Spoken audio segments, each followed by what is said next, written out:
And right now, we're actually in a series sa preachings po natin. Sino po nandito nung first ever preaching po natin when we talked about that word go? Sino po mga nandito nung first pa lang?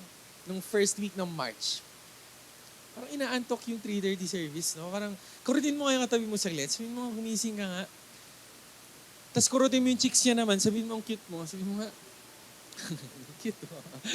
Okay, so, we're on our fifth segment of our preaching series. We're talking about that word go. Kasi yun po yung commission. Yun yung Great Commission. Yun yung mission na pinapagawa sa atin ng Panginoon to go. Alright? So, for 5 weeks, next week, last na po natin yun, we've been talking about that. We're actually getting that in Matthew 28, verses 19 to 20.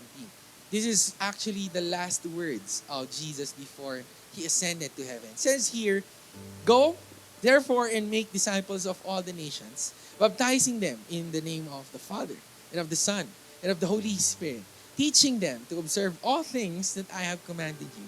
And lo, I am with you always, even to the end of the age. Amen and amen. I want to title my message today, Give and Go. Give and go. Pakisabi sa katabi mo, libre mo ako mamaya. Sige nga, magbigay ka mamaya. We're gonna give before we go. So before that, can we just close our eyes again for a moment and let's take a couple of seconds just to welcome the Holy Spirit today. Holy Spirit, we welcome you. We need you. And we want your presence. We desire your presence, O Lord. We acknowledge and we know that your presence is the most important presence. You're the most important person, O Lord. Thank you for giving the Holy Spirit, for communing with us, being in us. Not only with us, but in us, O Lord. And you know everything that we're going through. God, I pray right now, Holy Spirit, speak to us as we listen to your word, as we learn about our mission, O Lord. May you speak to us. Open our hearts and open our minds, O Lord, that we would fully receive what you have in store. We're expectant. We're excited for what's to come. We know that the best is yet to come sa buhay po namin, sa church namin, sa families po namin. And today, I pray, O Holy Spirit, use me as I share your word. Makausap ka po sa amin today, O Lord. We love you. We thank you. In Jesus' name we pray. Amen and amen. Minsan pa, palakpakan natin si Lord. I want to start with asking you a question. Sino po dito mahilig mag-basketball? Kahit babae, okay lang. Mahilig mag-basketball. Ako po, kami nung high school, talagang mahilig po talaga kami maglaro. Okay? Sabi ko nga kanina, kahit break po namin, recess lang, mga 15 minutes, kami po yung magba-basketball. Kami papasok sa classroom na amoy pawis. Kami po yan. Kasi kahit 10 minutes lang yan, maglalaro po talaga kami. And I really love basketball. Growing up, gustong-gusto ko po yan. I also love watching NBA. Yan. So, mahilig po ako manood yan. Talagang pati mga sapatos, kinolek ko na lahat. Right? So, I love basketball. But, okay, growing up, mahal na mahal ko basketball. Pero ang basketball, hindi ako mahal. Okay? Kasi, una pa lang sa height ko pa lang, hindi na pumasa. Ano? Try nyo na yun minsan, yung nag-effort ka, no? Tapos hindi binalik yung pinaghirapan mo. Parang sakit, no? Hindi binalik yung pagmamahal mo. Okay, anyway, ganun yung na-feel ko sa basketball kasi parang effort kami, everything, right? So sabi ko, ako hindi na lang ako hindi na lang ako maglalaro. Siguro na lang ako yung NBA scout. Alam niyo yung NBA scout? Yun na lang yung pangarap ko, yun yung dream ko, mag-travel around the world para maghanap ng mga basketball player na upcoming, yung mga magagaling, tapos papasok mo sila sa NBA, gano'n. Yun yung mga, parang naging dream ko yun. And then, another dream is maging NBA coach na lang. Okay, so kung di man lang ako maglalaro, mag-coach na lang ako. So, nag-aral ako ng mga play, right? And isang na-discover kong play ng basketball is yung words na give and go. Okay, so ano ba yon? Yung pag ikaw hawak mo bola, okay, pasa mo yan sa kasama mo, may screen pa yan minsan, papasa mo yan. Pagkapasa mo, saan na yung picture? Pagkapasa mo, alright, takbo ka agad. Okay? So, ang mangyayari, pagkapasa mo ng bola sa teammate mo, tatakbo ka, you give, and then you're gonna go. Okay, so syempre yung depensa, hindi nila ina-expect na tatakbo kang gano'n. Gano'n ka. Hindi nila madidepensahan yan, mapapasa sa iyo yung bola at masushoot mo. Oo, di ba? So, ang galing, no? Yun na yun. Okay, it's a basketball play. Alright, it's called give and go. But I believe, alright, as Christians, tayo tinatawag rin ni Lord to give and go. To give. Ibig sabihin kasi kapatid, tayo kasi, if we wanna grow in our relationship with the Lord, okay, kung gusto natin, kasi may nagsasabi sa akin, I wanna be intimate with the Lord. I wanna grow in my relationship with God. Yung iba, nag-a-attend pa ng Christian Life Development Program, CLDP po natin. Because I wanna grow. I wanna become more mature. Pero kapatid, hindi ka po talaga mag-grow sa relationship mo kay Lord kung walang pagbibigay. Tama ba? Kung yung katabi mo, kung kaibigan mo yan, kung mahal mo na yan, alright? O kaya kung asawa mo yung katabi mo saglit, kapatid, hindi po kayong magiging close kung walang nagbibigayan eh. Tama ba? Kung di mo yan pinagbigyan, hindi mo yan nilibre ng agkape, kung hindi niya binaba yung pride niya, hindi talaga kayo magiging close. Alright? So when it comes to our relationship with God, giving is always there. Kaya nga sabi ko kanina, as Christians, alright, imposible na sabihin natin na Kristiyano tayo na hindi tayo generous. Like, imposible talaga. Okay na, sabihin natin, I'm a follower of the Lord. Kasi all over the Bible, God teaches us to give. It's more blessed to give than to receive. God is calling us to give. But here's what's amazing, church. While we're giving to the Lord, habang tayo po yung nagbibigay, we're also fulfilling our commission. Our mission, which is to go. Kung babalik po tayo sa verse po natin, ang unang-unang sinabi ng Lord is to go. So while we're giving, habang pala tayo nagbibigay, habang pala nililibre mo yung katabi mo, habang pala nagsisacrifice tayo, habang palang nagpo-forgive tayo, habang palang umiintindi tayo, nagiging compassionate po tayo, we're also fulfilling our mission, which is to go. Pero kapatid, hindi po ibig sabihin nito to give, okay? Magbibigay ka sa kapwa mo, tutulong ka sa people in need, and then iwan mo na lang. Give and go. Alright? I believe God doesn't call us to be like that. After mo tulungan, iwan mo na. Actually, sa mission po natin, yung mga darating po na mission po natin, this April 12 to 13, tayo po, okay, may mga natutunan tayo sa mga past missions po natin. Alright? Una, of course, yung sa Barangay Irisan, gano'n, sa Camp 8, tayo, as a church, we're really prepared before the mission. Pre-mission, talagang sobrang systematic natin. Pinag-meetingan natin yan, may brainstorming and everything. We were really, really prepared. Now, during the mission din, sobrang organized din ang ginagawa natin. Sobrang ganda, no? Ganda, alinis, very systematic. Pero, post-mission, wala na po nangyayari. Like, after natin magbigay, kinalimutan na. Parang FO na. Parang hindi na magkakilala. Right? Wala na nangyayari right after. So I believe God is not calling us to give and then go. God is calling us to give and stay. Amen po ba?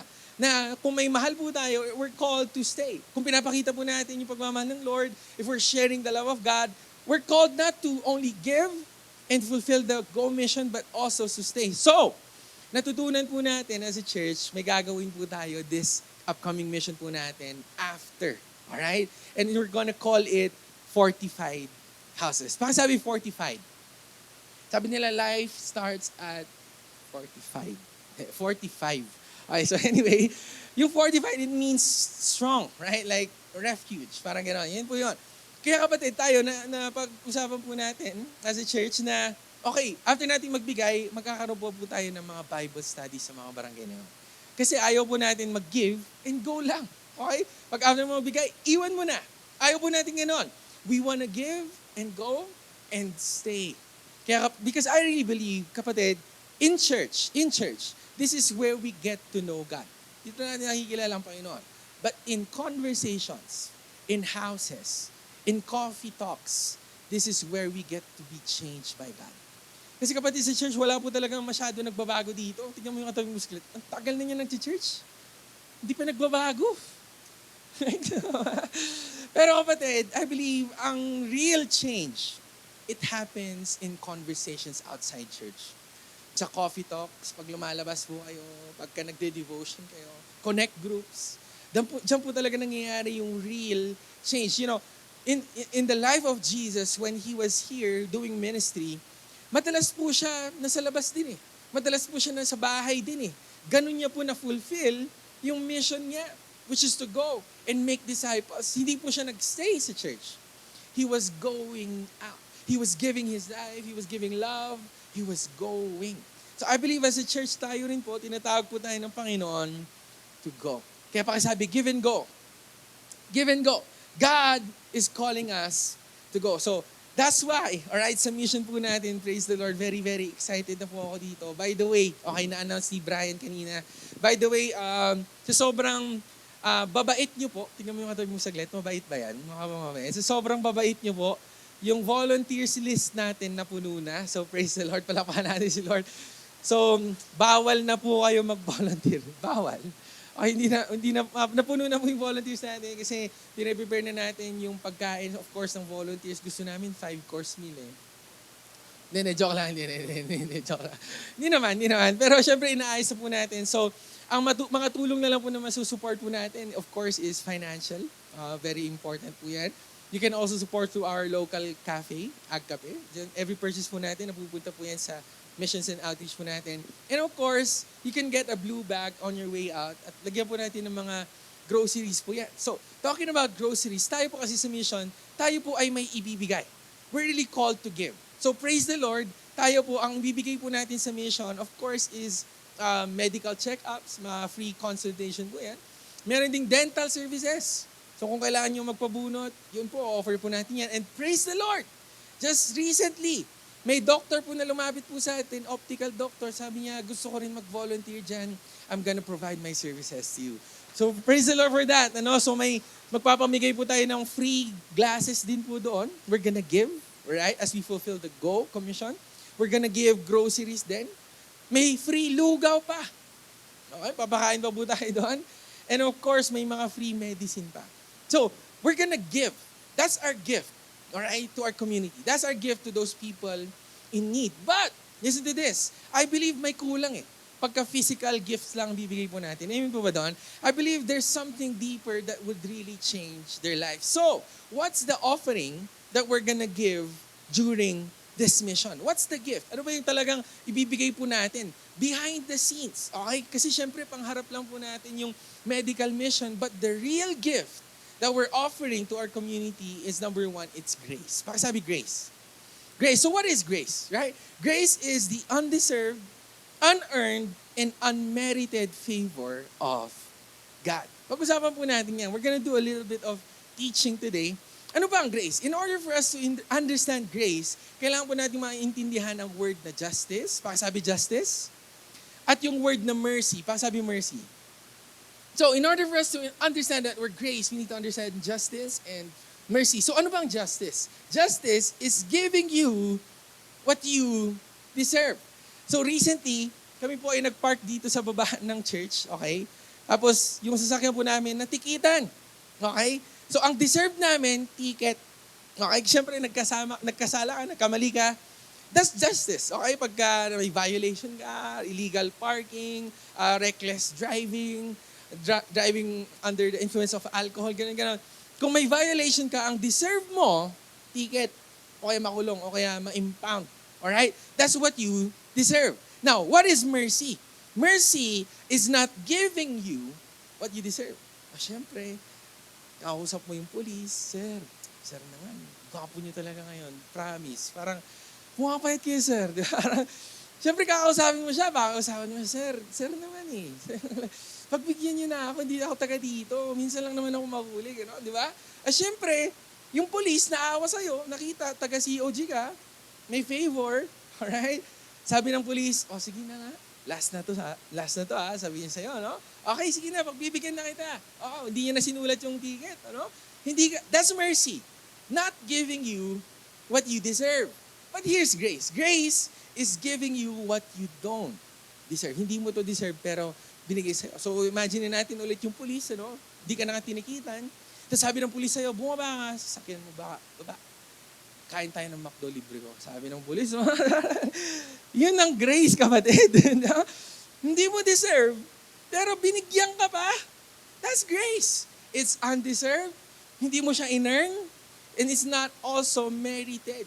It's favor from the Lord. And kapatid, yung pinag-uusapan po natin na heaven, hindi po natin deserve ang heaven.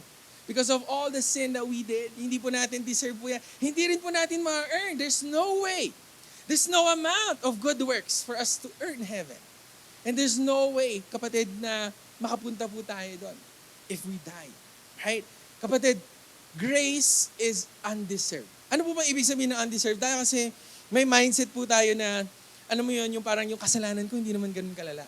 You know, growing up as a pastor's kid, ganun yung mindset ko. Sabi ko, hindi naman ako umiinom, hindi naman ako nag-iossi, hindi naman ako magdanakaw, ganun. Siguro kumukupit lang, onti-onti sa bulsa ng magulang ko. Kumukupit lang. Pero sabi ko, mahal naman siguro ako ni Lord. No? Deserve ko naman siguro pumuntang heaven kasi hindi naman ganun kalala yung kasalanan ko. So I think I deserve heaven because yung sin ko, cute lang. Parang sin, ganun lang. Alam nyo ba, kaya mga Kristiyano, bawal sa atin ang maalat, yung kumain ng sobrang salty food. Alam nyo kung bakit? Because it's a sin. Okay, so guess yun na ha? Okay, guess yun na ha? Anyway, tawa mo, Jay.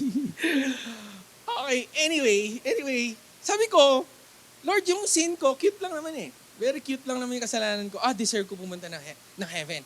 Pero kapatid, sabi po sa Romans 3 verse 23, babasahin po natin saglit, all have sinned. Okay? And the wages of sin is death.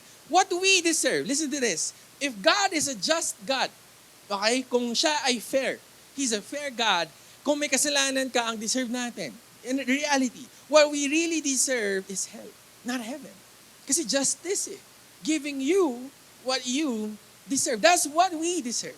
The wages of sin is death. All have sinned. Sino po dito ang walang kasalanan? Pakitaas ang kamay. Sabi sa katabi mo, palpak ka rin pala. Sino nga? Palpak ka rin pala. Lahat pala tayo palpak dito right? And that's why grace is undeserved because we don't deserve it, church.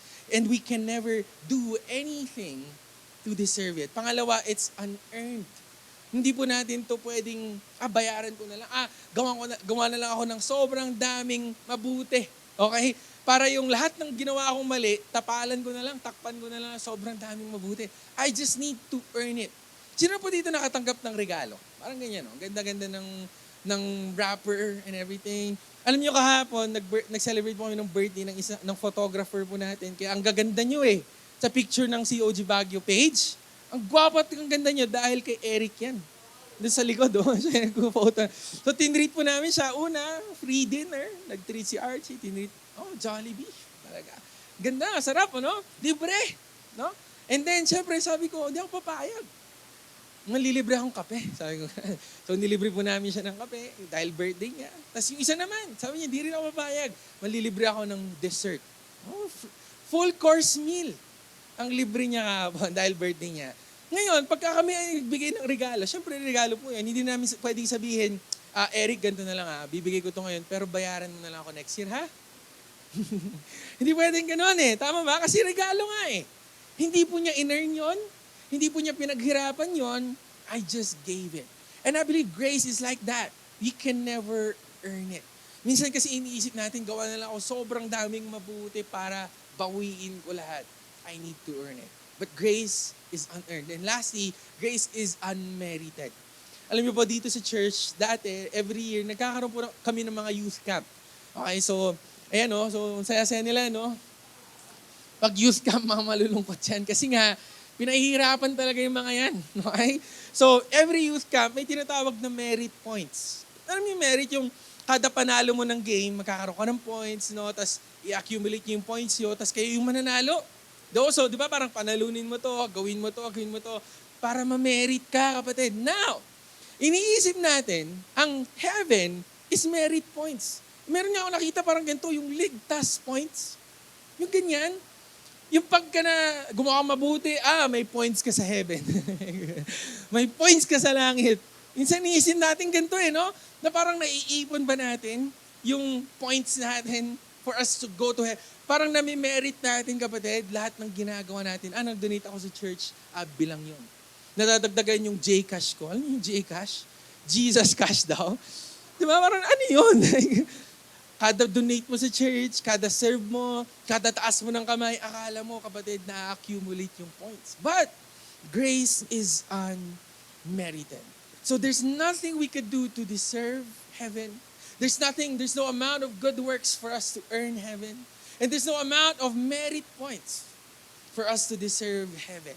But look at this. In Romans 5 verse 8, God demonstrated His love toward us that while we were still sinners, He died for us. Siya po ang kumuha ng deserve natin. Ang deserve natin, that's to be put on the cross, to be crucified on the cross, to die. Dapat tayo po yun. But God is a merciful God. Sabi niya, hindi, huwag niyo na ibigay sa anak ko. Ako na lang. And He gave His life.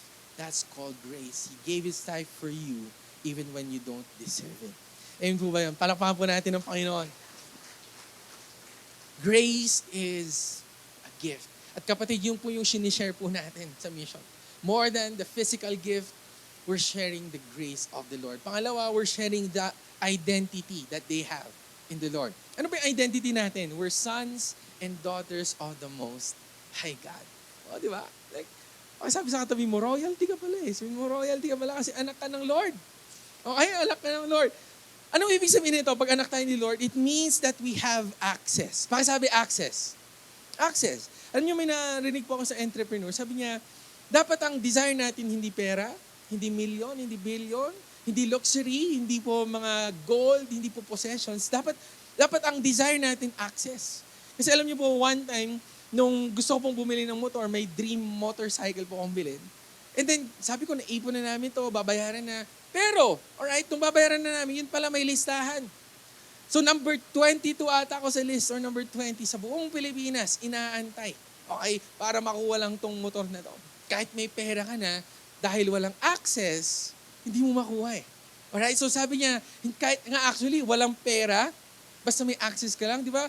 Yung katabi mo, mahilig sa mga voucher yan eh.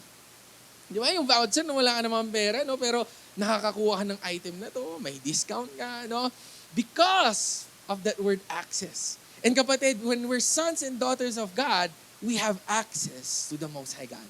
We have access to the Father. Sabi nga po sa Matthew 6 verse 9, yung mga disciples, they were asking Jesus, how can we pray? How should we pray? Sabi ng Lord, in this manner, therefore pray, Our Father in heaven, hallowed be your name. Sinabi po ng Lord, our Father. Hindi po niya sinabing, my Father lang? Ako lang ang nagtatanging anak? No, God, Jesus told us that we could call Him our Father. Alam niyo, may kinausap po kami dito sa church, pinag-pray namin siya, sabi namin, ikaw naman mag-pray. Sabi namin gano'n. Sabi niya, hindi ako marunong mag-pray. Nahiya ako eh. Diba? Tapos ko na lang siya gano'n. Tapos ayaw na niya. Okay, so, sabi ko, yun na nga eh. Ewan ko po, sino po dito may magulang? Siyempre lahat tayo may magulang, hindi kami panganak, wala, di ba? Pero na-try mo na ba humingi sa magulang mo one time? Ano? Ewan ko po, okay, halimbawa, kailangan mo sa tuition mo, sabihin mo, sabi ng kaklase mo, hingi ka na sa magulang mo. Sabihin mo, hindi po kasi alam mo humingi sa magulang ko. May ganun ba? Like, wala, di ba? Kung kailangan mo, tatawagin mo lang, hey dad, I need money, dad. Di ba? Ganun ka lang eh. Very, di ba? Kailangan ko ng pera pa, or ma, kailangan ko ng ganito, kailangan ko ng ganito. Ganun ka lang humingi, di ba? I believe it's also the same thing with the Lord. You can come to Him anytime. You can come to God with what you have, with anything. You can come to Him anytime and anywhere. Pwede ka pa lumipat sa Kanya. Minsan kasi may mindset tayo na pagkalalapit kay Lord, like super deep dapat eh. Ano yung super deep? Yung i-quote mo pa lahat ng verses sa Bible para makalapit kay Lord. Yung di ba, Lord, I'm calling on the God of Jacob, Abraham, Isaac, and Moses. When you divided the sea, O Lord, the same power that raised Jesus from the dead, O Lord, is living in me. Oh, may ganun pa eh. Parang feel yung power, no? Minsan akala natin ganun tayo dapat lumapit kay Lord eh. Ngayon, ito lang tanong ko, pagkalalapit ka ba sa tatay mo, ganun ba? Dad, I'm calling on the God. I'm from the third generation. O kaya, di ba, parang sobrang respectful na, greetings, Father. I beseech thee. Thou art. Hindi naman, di ba? Like, tama ba? Kasi kapatid, kung tatay natin siya, we have access, we can come to Him anytime and anywhere. Pwede tayo lumapit po sa Kanya in your own words, in your own language. Why? Kasi anak ka niya eh. Amen? Sabi sa katabi mo, sabi mo, anak ka ba talaga? Parang hindi eh. Kasi kapatid, we can go to God because we have access. Sino po dito ang naligo? Parang biglang out of nowhere, no? Like, saan nanggaling yun? Ba't hindi yun naligo? Kasi kapatid, meron po story sa Bible. It's the story of the prodigal son. Nung siya po ay umalis po sa tahanan ng tatay niya, he lived the prodigal life. Naubos po yung lahat ng pera po niya. He lived the prodigal life, gastos dito, gastos dito. Kung saan sa po niya ginastos, hanggang sa naubusan po siya. Until, okay na nagtrabaho po siya sa isang pig pen na. To the point na kinakain niya na rin po yung pagkain ng pig pen. So imagine, sobrang dumi po niya. But he came to his senses na realize niya, balik na ako sa tatay ko. Pero kapatid, wala po sa Bible nakikita natin na bago siya lumapit sa tatay niya, naligo muna siya, palinis muna siya, pamanicure muna siya, pedicure. Wala eh, right? He just came just as he was. And makikita po natin yung tatay niyakap po siya kahit sobrang dumi po niya. Kahit hindi po siya naligo. Parang yung katabi mo. Medyo may amoy no? Medyo. Kapatid, lumapit siya. Look at this. Bakit po siya inaccept? Bakit po siya niyakap kahit sobrang dumi po niya? Because he was a son. And I believe it's an illustration of how we can come to God. Kasi minsan may mindset tayo, hindi ako makalapit kay Lord kasi sobrang lala ng kasalanan ko. Hindi ako makalapit kay Lord kasi baka pag pumasok na ako sa church, masunog pa ako eh. You know?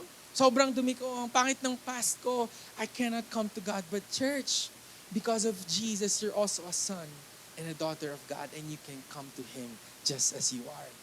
At wini-welcome ka ng Panginoon into His house, into His home. Pwede ba natin palakpakan si Lord, church? That's our identity. God is our Father. We are His sons and His daughters. Pangatlo, the gift that we're gonna offer is faith. Sabi faith. Sabi po si John 3:16, alam niyo po ito. For God so loved the world, that He gave His only begotten Son, that whosoever believes in Him should not perish, but have everlasting life. So ano po yung faith na ino-offer po natin? It's that hope that one day we're gonna go to heaven.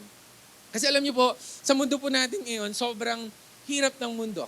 Ngayon po ba, sobrang daming problema, no? Minsan nga yung katabi mo, sobrang yan yung pinaka problema mo eh. Minsan no, 'di ba? Parang Lord, tanggalin mo ang problema kong to. Parang inis, no? Anyway, sa mundo po natin, there's all of these tribulation, there's so much pain, there's so much sorrow. But the faith, the hope that we're offering to our community, to everyone, church, is one day may everlasting life. May heaven po tayong pupuntahan. Amen po ba doon? And actually, may nabasa mga po sa Revelations, no? Na pag tayo wala na punta ng heaven, may tinatawag na millennium feast. Ano yun? 1,000 years of feast in heaven. Imagine 1,000 years kang kakain. Feeling ko nga, kakakain mo dun, mabulunan ka, mamatay ka ulit eh. Hindi ko alam kung saan ka mapupunta. Hindi ko na alam talaga. Pero mga kapatid, no? Sabi ko, imagine ninyo, 1,000 years na only samji, gano'n. No? Na only wings. Yung wings ng angel.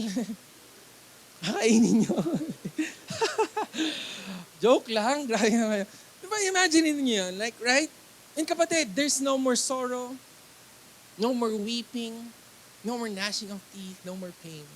Kapatid, magkakaroon po tayo ng everlasting peace. Everlasting joy. At kapatid, yun po yung ino-offer po natin. That's what we call faith or maybe hope. Yun po ino-offer po natin during this mission. And alam niyo, may nagtanong po sa akin, sabi niyo po, sa heaven ba, may free will ba sa heaven? May choice ka ba? Okay, when you go to heaven, may choice ka ba? Sabi ko, yes, I believe so. Kasi si Lord, ayaw po niya na control tayo. Fino-force niya lang tayo. So, I believe may free will sa heaven. So, tinanong niya ulit, so kung may free will, edi posibleng magkasala ulit. Diba? Magkamali ulit tayo. No? Pero sabi ko, because heaven is so complete. Yes, there's free will, pero bakit ka pa magkakasala kung nandun naman na lahat? Dito kaya nagkakaroon ng kasalanan, kaya may mga magdanakaw kasi una, siguro wala nang pang tuition, wala nang pang bills, wala nang pangkain. Kaya ang daming kasalanan dito kasi laging may kulang eh. Siya na lang kulang.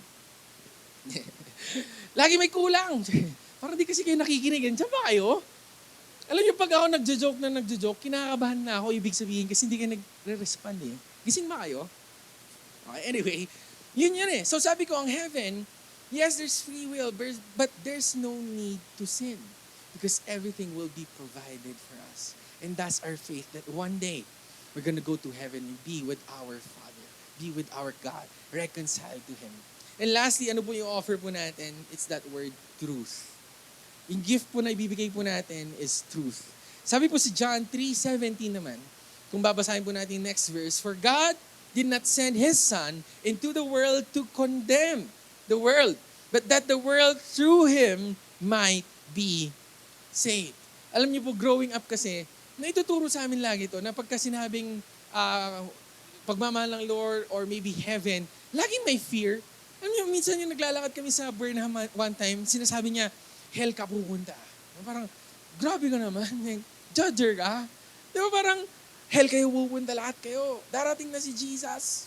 Makikita nyo na siya. Sabi niya gano'n. So parang sabi ko, growing up, ang laging naituturo sa atin, puro fear. You know, makasalanan ka, you're gonna go to hell. Puro fear. But I believe the message of the Lord is not fear, it is love. Sabi nga po sa verse po natin, He did not come to condemn the world. Kasi kapatid, kung si Lord, if God wanted to condemn us, He should have sent a condemner. Dapat ang pinadala niya yung galit na God sa atin. No? But He wanted to save us. That's why He sent a Savior. God loves us so much that He wanted to save us. Alam niyo, meron po kasi ako nakita sa Facebook. Siyempre, nakikita po natin yung mga parade na nangyayari ngayon, yung sinasabi pa nilang Pride Month and everything, yung part ng LGBTQ group and everything. Nakikita po natin yan, nagpaparade po sila. And ito lang yung nakakalungkot for me. I don't know the calling of other Christians regarding this or the point of view. Pero kapatid, may mga Kristiyano kasi na pumupunta doon at ito yung ginagawa. Okay, pakita natin. Next slide. Pakita natin. So, hell kayo pupunta. Sinasabi nga, you're gonna go to hell. Parang ang nangyayari tuloy is nagkakaroon ng fear. No? I believe that's not the heart of God. Kasi kapatid, kung may sinabi, pinag-uusapan po natin yung love, wala pong dapat fear doon. Kasi isipin nyo nga naman, kung halimbawa yung katabi nyo yung asawa nyo, halimbawa, no? Tapos tututuwa mong barel, malin mo. Ha? Ayaw mo, ha? Diba? Parang pinorse mo na lang, natakot siya, kaya kanya, tapos syempre magre-respond, sasabihin niya, I love you po. Like, diba? Kapatid, imbis na hindi na yung love eh. Finorce mo na lang eh. Tama ba? Tinakot mo lang eh. Right? And I believe that's not love. Sabi nga po sa word, love casts out fear. Tinatanggal nga po ang fear when we talk about love. So I believe this is not the heart of God. We love everyone. All of us are sinners. Okay? So tayo, lahat po tayo, we deserve hell. But the truth is, listen to this, God is not mad at you. He's madly in love with you. That's the truth, church. Pwede mo natin palapan si Lord for that for a moment. The truth is, God loves you so much. The truth is, God is not mad at you. The truth is, God sent His Son to be that sin offering para magkaroon ng justice. And He gave His life so that you can experience everlasting life. And that's the truth of the gospel. This is the truth. This is the good news. So kapatid, this is the gift. This is the gift that we're gonna give during our mission. Pakilabas nga po yung next slide. Is grace. Is identity. That you can come to Him anytime. It's faith. Na may tiwala tayo, may hope tayo sa ating Panginoon. And the truth that He loves them so much. So during this mission, kapatid, may that be our heart. That as we give and go and fulfill the mission, ang puso po natin is this. Yes, we're gonna help physically. Pero ang pinakagusto po talaga natin, ang mabago ng buhay po nila. Ang pinakagusto po natin, ang pinaka-dinidesire po natin, ang makilala po nila ang Panginoon. And praise the Lord, may evangelism team po tayo doon that's gonna share the truth of the gospel. Praise the Lord, ang Holy Spirit is gonna be with us and He's gonna touch hearts. Because I believe mapapawalang kwenta po itong mission na ito if there's no grace, identity, faith, and truth. And as I end, let me show you a picture of one of the podcasters that I'm following. His name is Johnny Chan. So makikita niyo po yung itsura po niya. Daming tattoo. Sabi ko nga, nung high school ako, pangarap ko yan eh. Pangarap kong magpatattoo ng sobrang dami. Right? But if you're gonna look at him, unang initial, thoughts natin, siguro judge natin siya. Ano ba yan? Ba't naman ganyan? Ba't ang dumi? Yun agad ang naiisip po natin. Right? And all his life, that's what he felt. He did not feel accepted. He did not feel loved. Especially, ito pa ang nakakalungkot eh. Grupo pa ng mga Kristiyano eh. Right? And growing up, he was doing drugs. And growing up, siya po ay nakulong because of that. And daming tattoo. Wala na po siyang pakialam sa katawan po niya. Wala na rin po siyang pakialam kung mamatay na po siya. And he did not care about anything because he had no purpose. He was tending and he was turning to pleasure. Now, he thought he was not normal. Akala niya siya lang yung pinakamalalang tao sa buong mundo. Kasi walang nag-accept sa kanya. He thought he was abnormal. Walang nag-accept sa kanya. But when he went out of prison, there was a pastor that he met. Pinag-usapan po nila. Sabi niya, alam mo ang kasalanan? Normal yan sa lahat. It's innate in us. We were born into sin. Last week, pinag-usapan po natin. And when he heard that sin is normal, na yung feel niya na urge na magkamali, it was normal, it changed his life. Nung nalaman niya na lahat pala tayo, pinagdadaanan natin, pare-pareho lang, the acceptance that the rejection that we're going through, we're the same. All of us. When he knew the truth, when the pastor said that God loved him so much, despite of his past, it changed his life. Dito siya nabago nung nalaman po niya yung katotohanan. And ngayon, kapatid, siya po ay isang podcaster. Ginagamit po ng Panginoon. He's ministering to a lot of people, young people. At because of his life, a lot of people's lives are being changed as well. So palakpan nga natin si Lord for that.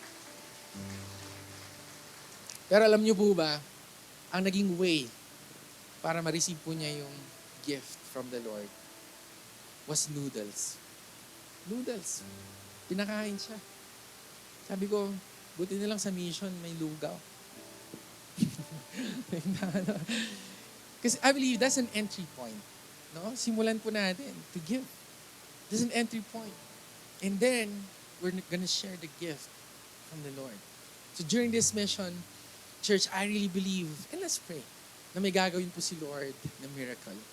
Na may gagawin po si Lord na transformation sa mga tao po na makikater po natin at matutulungan po natin. So that's the gift that we're gonna offer to our community. So, as we end, can we all stand, church? And as we're standing, can we just close our eyes for a moment? And like we always do, this is our time with the Lord, church. Alam niyo kapatid, ikaw rin yun eh. That was once you.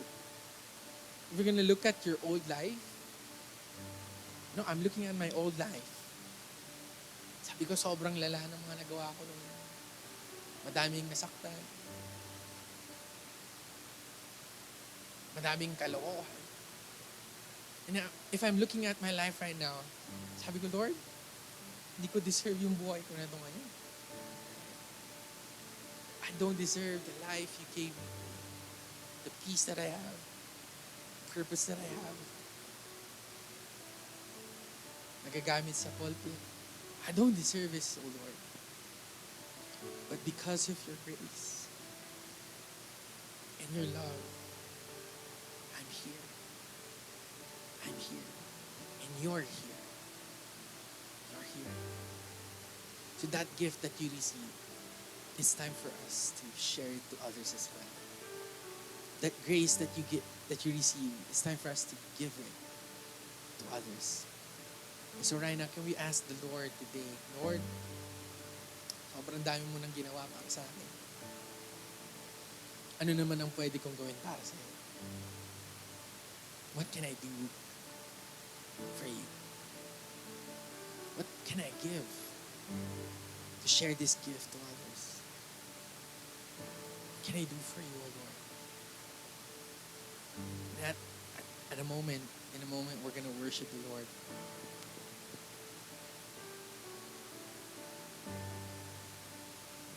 But as you worship the Lord, let's say thank you to Him. Lord, paano ba kita mapapasalamatan?